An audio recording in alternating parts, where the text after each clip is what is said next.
Hello, welcome. இந்த மாதிரி ஒரு பர்த்டே ஆல்பம் எப்படி க்ரியேட் பண்ணுறதுன்னு பார்க்கலாம்.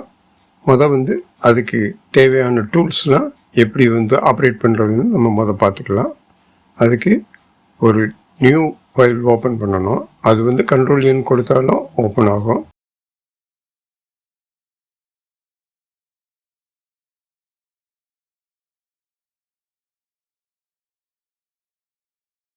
ஓப்பன் செலக்ட் பண்ணிங்கன்னா செலக்ட் ஆகிடும். இந்த மாதிரி ஒரு ஸ்க்ரீன் ஓப்பன் ஆகும். அதில் நமக்கு தேவையான சைஸு செலக்ட் பண்ணிட்டு க்ரியேட் கொடுத்தீங்கன்னா இந்த மாதிரி செலக்ட் ஆகிரும்.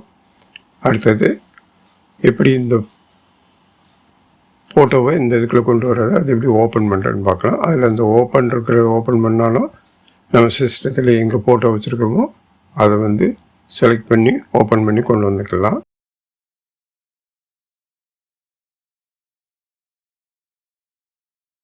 நமக்கு தேவையானதை 2 ஃபோல்டரில் நான் போட்டு வச்சுருக்கேன். அதை ஓப்பன் கொடுத்தா இங்கே ஃபோட்டோஷாப்புக்குள்ளே உள்ளே வந்துடும்.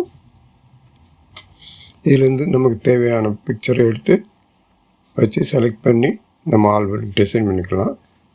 இந்த ஃபைலில் அந்த பேக்ரவுண்டுக்காக ஒரு ஃபோட்டோவை நான் செலக்ட் பண்ணி அதை ரைட் கிளிக் பண்ணி அதை செலக்ட் பண்ண வந்துடும். அதை அப்படியே கொண்டு போய் நம்ம ஓப்பன் பண்ண நியூ பேஜில் வச்சிங்கன்னா இந்த மாதிரி பேஸ்ட் ஆகிரும்.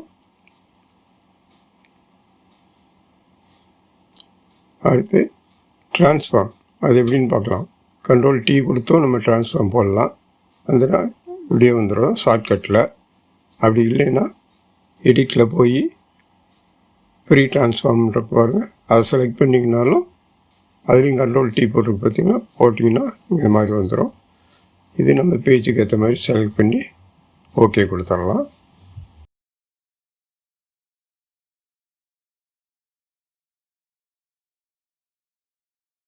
அடுத்ததாக கிளிப்பிங் மாஸ், அது எப்படின்னு சொல்லி பார்க்கலாம். இப்போ இந்த ஒரு ஃபோட்டோ செலக்ட் பண்ணிட்டேன். அது கீழே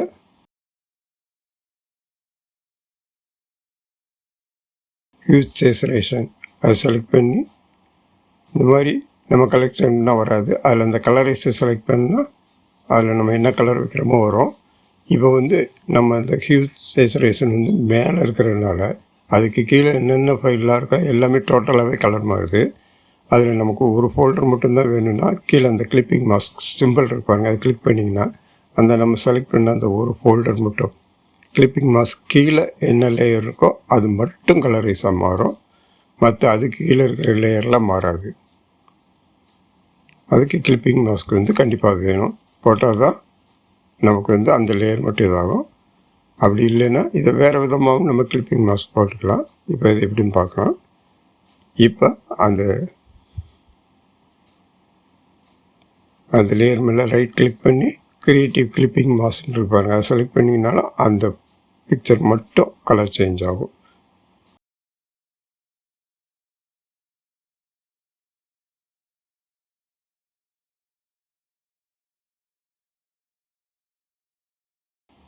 இப்போ இந்த ஒரு பிக்சரை செலக்ட் பண்ணிட்டேன்.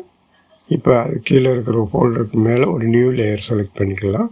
இப்போ அந்த நியூ லேயரில் ஒரு ரெக்டாங்கிள் நம்ம வரைஞ்சிக்கலாம். ரெக்டாங்கிளில் போய் இந்த ரெக்டாங்கிள் எப்படி இந்த கர்வெல்லாம் வச்சு வரைகிறேன்னு லெசன் 1 சொல்லியிருக்கேன், அதை படித்து தெரிஞ்சுக்கோங்க. இப்போ அதுக்கு மேலே இருக்க அந்த லேயரை ஃபோட்டோ லேயரை கிளிக் பண்ணி அந்த ஃபோட்டோவை கொண்டு அந்த ரெக்டாங்கிளுக்கு மேலே வைக்க வேண்டியதான். வச்சுட்டு அந்த ஃபோட்டோ இருக்கிற லேயரில் ரைட் கிளிக் பண்ணி க்ரியேட்டிவ் கிளிப்பிங் மாஸ்க் கொடுத்தோம்னா அந்த ரெக்டாங்கிளுக்குள்ளே போயிடும். இதை நம்ம கண்ட்ரோல் T கொடுத்து தேவையான அளவு செட் பண்ணிக்கலாம். இப்போ இந்த 2 இதையும் செலக்ட் பண்ணிட்டு அந்த லிங்க் லேயர் கொடுத்தீங்கன்னா 2 லேயர் லிங்க் ஆகிரும். அந்த சிம்பிள் இருக்குது பார்த்தீங்கன்னா. இப்போ இந்த படத்தை எங்கே வேணாலும் இது நம்ம வச்சுக்கலாம். இதை கண்ட்ரோல் T கொடுத்து சின்ன சைஸாக பெரிய சைஸாக எப்படி வேணாலும் வச்சுக்கலாம். அடுத்து இந்த ஆல்பம் எப்படி க்ரியேட் பண்ணுறது இப்போ நம்ம பார்க்கலாம். அதுக்கு கண்ட்ரோல் எண் கொடுத்து 36:12 நான் ஒரு பேஜ் க்ரியேட் பண்ணிக்கிறேன் 200 ரெசல்யூஷனில்.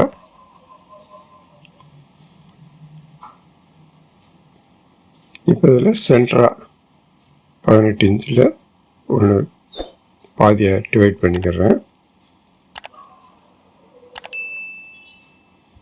இப்போ இந்த ஃபோட்டோ நான் வச்சுருக்கேன். இதில் பேக்ரவுண்டுக்கு ஒரு ஃபோட்டோ வந்து செலக்ட் பண்ணிக்கலாம்.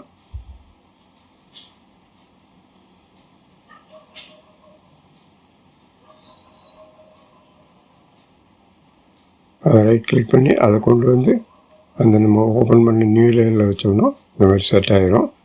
கண்ட்ரோல் T கொடுத்து தேவையான அளவுக்கு அந்த பாதி பேஜ் வர்ற மாதிரி செலக்ட் பண்ணி ஓகே கொடுத்துடலாம்.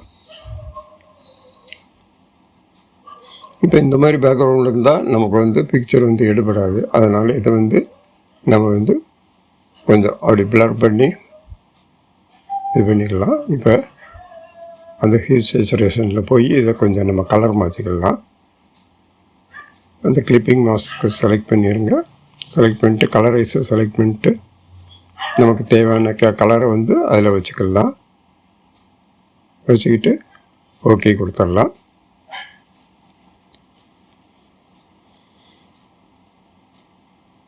இப்போ அந்த பிக்சரை செலக்ட் பண்ணிக்கோங்க. செலக்ட் பண்ணிட்டு ஃபில்டரில் போய் பிளரில் கான்ஸ்டன்ட் பிளர் அதை செலக்ட் பண்ணிக்கோங்க. தேவையான அளவு பிளர் வச்சுக்கோங்க. வச்சுக்கிட்டு ஓகே கொடுத்துருங்க. இப்போ அந்த சைடில் கொஞ்சம் பிளர் அதிகமாக இருக்குது. அதெல்லாம் நமக்கு தேவையில்லாத அந்த பேஜ் வரைக்கும் இருக்கிற மாதிரி அந்த ரெக்டாங்கிள் டூல் எடுத்து செலக்ட் பண்ணி டெலீட் பண்ணிட்டீங்கன்னா அது தேவையான அளவு கரெக்டாக கட் ஆகிரும். இப்போ இது மேலே நம்ம வந்து ஒரு பேபி பிக்சரை கொண்டு வந்து பேக்ரவுண்டை கட் பண்ணி வச்சுக்கலாம். இதை நம்ம வந்து இந்த ப்ராஜெக்டை வந்து சேவ் பண்ணணும். அதுக்கு எடிட்டில் போய் சேவை செலக்ட் பண்ணிங்கன்னா இந்த மாதிரி நம்ம எங்கே சேவ் பண்ணேன்னு கேட்கும். நம்ம சிஸ்டத்தில் எங்கே வேணுமோ நம்ம செலக்ட் பண்ணி அதுக்கு ஒரு நேம் கொடுத்து சேவ் பண்ணிக்கலாம்.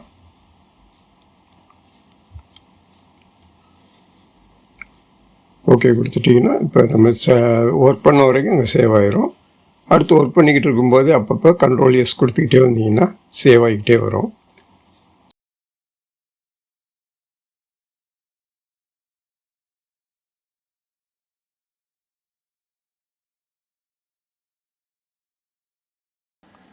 கண்ட்ரோல் அமைக்கி ரைட் ப்ராக்கெட் இல்லைன்னா லெஃப்ட் ப்ராக்கெட் அமுக்கணும்னா நம்ம லேயரை மேலேயும் கீழேயும் கொண்டு போய்க்கலாம். இப்போ இந்த டிசைன் ஒன்று அது மேலே சைடில் நான் வந்து வைக்கிறேன். இப்போ வந்து அது அந்த இதுக்கு மேலே மாஸ்க்கு கிரியேட் மாஸ்க் கீழே இருக்கிறதுனால அந்த கலரில் தெரியுது. அது லேயரை மேலே கொண்டு போய்ட்டோம்னா ஒரிஜினல் கலர் வரும். தேவையான அளவு அதை கண்ட்ரோல் T கொடுத்து ட்ரான்ஸ்ஃபார்ம் கொடுத்து செலக்ட் பண்ணி ஓகே கொடுத்துடலாம். இப்போ இந்த பேபி பிக்சர் ஒன்று எடுத்துக்கிறேன்.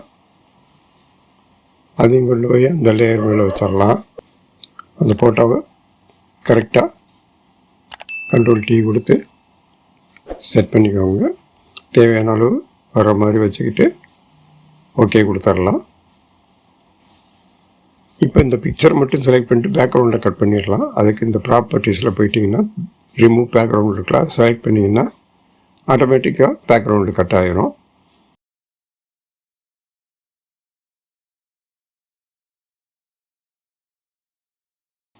இப்போ இந்த பிக்சரை தேவையான அளவுக்கு நம்ம செட் பண்ணிக்கலாம். ஒரு ஓரமாக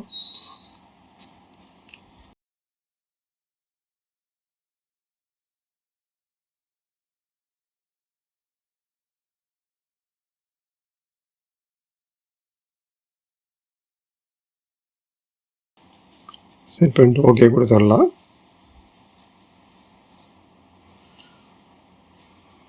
இப்போ அந்த இதில் அந்த ஒரு லைட்டிங் எஃபெக்ட்டுக்கு அதில் கொண்டு போய் வச்சிடலாம். இப்போ இந்த இடத்துல ஹாப்பி பர்த்டேன்னு சொல்லிட்டு ஒரு லெட்டரை வந்து நம்ம செட் பண்ணிடலாம்.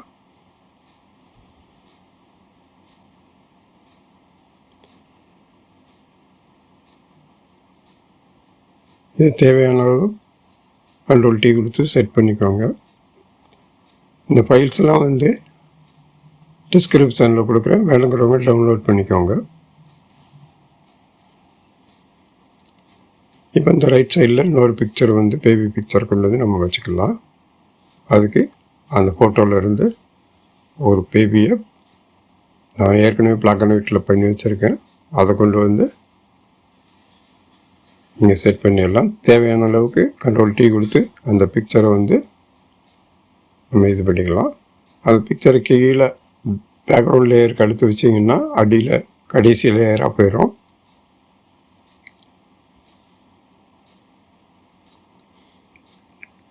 தேவையான அளவு சைஸ் வச்சுட்டு ஓகே கொடுத்துருங்க.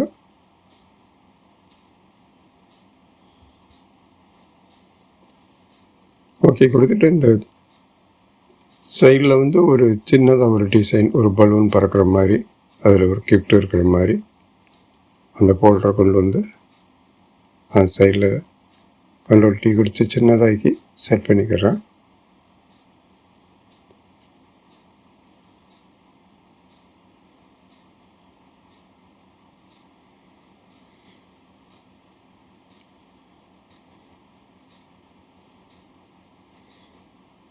இப்போ இந்த சைடில் இருக்கிற இடத்துல வந்து ஒரு 3 பிக்சர், ஃபங்க்ஷன் பிக்சரை வந்து நம்ம வச்சுக்கலாம். அதுக்கு மேலே செலக்ட் பண்ணிட்டு ஒரு நியூ லேயரை செலக்ட் பண்ணிக்கோங்க. நியூ லேயரை செலக்ட் பண்ணிட்டு இந்த ரெக்டாங்கிள் மார்க் எடுத்து இந்த மாதிரி செலக்ட் பண்ணிட்டு பக்கெட் பெயிண்டில் போய் ஒரு கலரை செலக்ட் பண்ணிட்டு அதில் ஃபில் பண்ணிடலாம். ஃபில் பண்ணிட்டு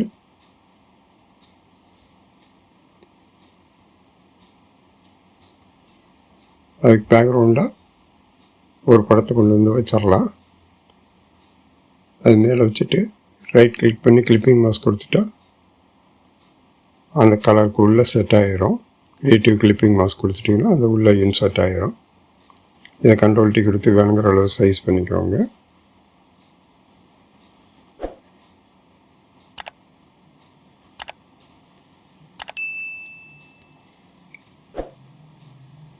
ஓகே, இது ஓரளவு நம்ம ப்ளூ கலராக வச்சுருக்கனால இதையும் நம்ம ஓரளவு ப்ளூ பேக்ரவுண்டாகவே மாற்றிக்கலாம்.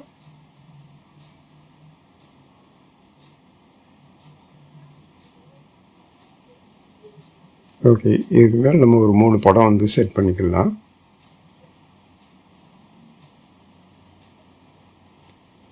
அதுக்கு ரெக்டாங்கிள் டூல் எடுத்துக்கோங்க. ஒரு நியூ லேயரை க்ரியேட் பண்ணிக்கோங்க. ஏற்கனவே சொல்லியிருக்கேன், நம்ம என்ன ஒர்க் பண்ணாலும் ஒரு நியூ லேயர் வச்சு தான் ஒர்க் பண்ணணும். அப்போ தான் நம்ம தேவையான இடத்துல மூவ் பண்ணி வச்சுக்கலாம். அதை செலக்ட் பண்ணிங்கன்னா ஒரு ரெக்டாங்கிள் வந்துடும். இதை பற்றின வீடியோ வந்து லெசன் 1ல் சொல்லியிருக்கேன், ரெக்டாங்கிள் எப்படி க்ரியேட் பண்ணுறதுன்னு. இப்போ அதை அல்டர் அமுக்கிக்கிட்டு அப்படி இழுத்திங்கன்னா அது காப்பி ஆகும். நமக்கு 3 காப்பி போட்டு தேவையான அளவில் வச்சு ஓகே கொடுத்துருங்க. இப்போ இந்த ஒவ்வொரு ரெக்டாங்கிள்குள்ளேயும் ஒவ்வொரு ஃபோட்டோவை நம்ம வந்து ஃபிக்ஸ் பண்ணிடலாம். Function photo. அதுக்கு நான் இப்போ ஒரு ஃபோட்டோ எடுத்துக்கிறேன்.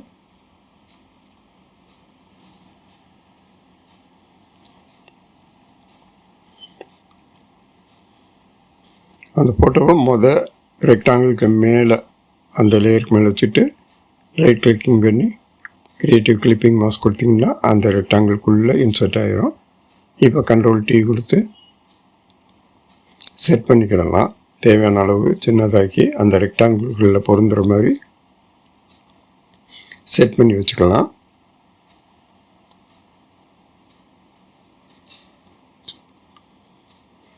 இதே மாதிரியே அந்தந்த ரெக்டாங்கிள்கள் லேயர் மேலே ஒவ்வொரு படமாக வச்சு அதே மாதிரி கிரியேட்டிவ் கிளிப்பிங் மாஸ்க் கொடுத்து அதுக்குள்ளே வச்சு Ctrl+T கொடுத்து செட் பண்ணிடுங்க.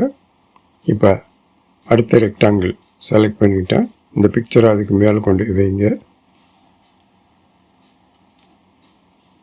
கிரியேட்டிவ் கிளிப்பிங் மாஸ்க் அந்த ரெக்டாங்கிள்குள்ளே போயிடும். நம்ம கிரியேட்டிவ் கிளிப்பிங் மாஸ்க் கொடுக்கும்போது அதுக்கு கீழே அந்த லேயருக்கு கீழே என்ன லேயர் இருக்கோ அதோடு தான் அது வந்து இதாகும். அதனால் அந்த ஒவ்வொரு ரெக்டாங்கிள் எடுத்து அதுக்கு மேலே ஒவ்வொரு பிக்சரை வச்சு நம்ம செட் பண்ணணும். இப்போ அடுத்து ஒரு பிக்சர், அது கடைசியாக கீழே இருக்கிற ரெக்டாங்கிளுக்கு மேலே கொண்டு போய் வச்சு கிரியேட்டிவ் கிளிப்பிங் மாஸ்க் கொடுத்துடலாம். அது அந்த ரெக்டாங்கிளுக்குள்ளே செட் ஆகிற மாதிரி செட் பண்ணிடலாம்.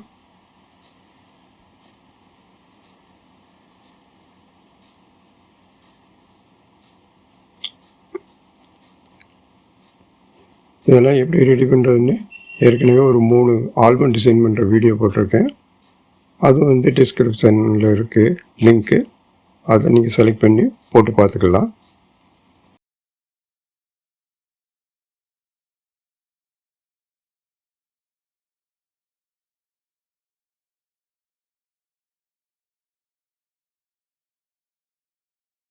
இப்போ அந்த கலரில் கீழே வந்து அதுக்கு ஒரு பாட்டை செலக்ட் பண்ணிக்கலாம். அந்த லேயர் மேலே டபுள் கிளிக் பண்ணிங்கன்னா அந்த பாக்ஸ் ஓப்பன் ஆகும். அதில் வந்து ஸ்ட்ரோக்கை செலக்ட் பண்ணிங்கன்னா அந்த ஒரு கருப்பு கலர் பார்டர் வந்துச்சு. இப்போ அடுத்து வந்து இந்த பிளாக் அண்ட் ஒயிட் படம் வந்து கொஞ்சம் டார்க்காக இருக்குது, அதை கொஞ்சம் லைட் ஆகிக்கலாம். அதுக்கு அந்த லேயரை செலக்ட் பண்ணி அதில் போய் கர்வ்ஸை செலக்ட் பண்ணிங்கன்னா இந்த மாதிரி ஒரு ஃபோல்டர் ஆகும். அதில் அந்த ஃபிங்கர் மாதிரி இருக்கிறத செலக்ட் பண்ணி படத்தில் எங்கே டார்க்காக இருக்கோ அங்கே வச்சுட்டு அப்படியே லைட்டாக ப்ரெஸ் பண்ணிகிட்டே மேலே தூக்கினீங்கன்னா லைட் ஆகிட்டே வரும். நமக்கு தேவையான அளவு வந்த உடனே ஓகே கொடுத்துடலாம். இப்போ நம்ம ஓரளவு ஒரு ஆல்பம், பர்த்டே ஆல்பம் எப்படி ரெடி பண்ணுறதுன்னு பார்த்துட்டோம். அடுத்த வீடியோவில் மேலும் பல விஷயங்களை பார்க்கலாம். தேங்க்யூ.